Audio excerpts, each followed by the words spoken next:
حمزہ شہباز کے خلاف money laundering case میں ایف آئی اے کے افسران شدید دباؤ کا شکار۔ ڈی جی ثناء اللہ عباسی نے 10 اپریل کو ہی کارروائی سے روک دیا تھا۔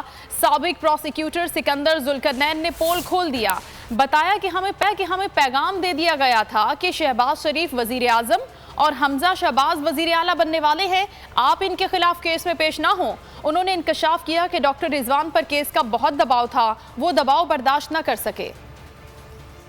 نہ شہباز شریف کے خلاف کارروائی کرنا ہے، نہ حمزہ کے خلاف کیس آگے بڑھانا ہے۔ ایف آئی اے افسران کو واضح پیغام دیا گیا۔ سابق پروسیکیوٹر نے بڑا انکشاف کر دیا۔ سکندر ذوالقرنین نے ایک انٹرویو میں اہم راز سے پردہ اٹھا دیا، بتایا سابق ڈی جی ثناء اللہ عباسی نے 10 اپریل کو ہی واضح پیغام دے دیا تھا۔ کہا گیا شہباز وزیر اعظم، حمزہ وزیر اعلیٰ بننے والے ہیں، ملزمان کے خلاف منی لانڈرنگ کیس میں پیش نہیں ہونا۔ انہوں نے واضح کیا منی لانڈرنگ کیس میں پیش نہ ہونے پر ہٹائے جانے کا جواز غلط ہے۔ عدالت میں درخواست دی تھی کہ ان وجوہات پر کیس میں پیش نہیں ہوں گا۔ انہوں نے انکشاف کیا ڈاکٹر رضوان پر کیس کا بہت دباؤ تھا، وہ دباؤ برداشت نہ کر سکے، سارا کام ڈاکٹر رضوان نے ہی کیا۔ کیس نہایت مضبوط تھا، ایسے ثبوت موجود تھے جو اسے منطقی انجام تک پہنچاتے۔ سابق پروسیکیوٹر نے کہا قانونی طور پر چالان کی کاپیاں دینے کے 7 روز بعد فرد جرم عائد ہونا تھی، 6 مہینوں میں میگا منی لانڈرنگ کا فیصلہ ہو جانا تھا۔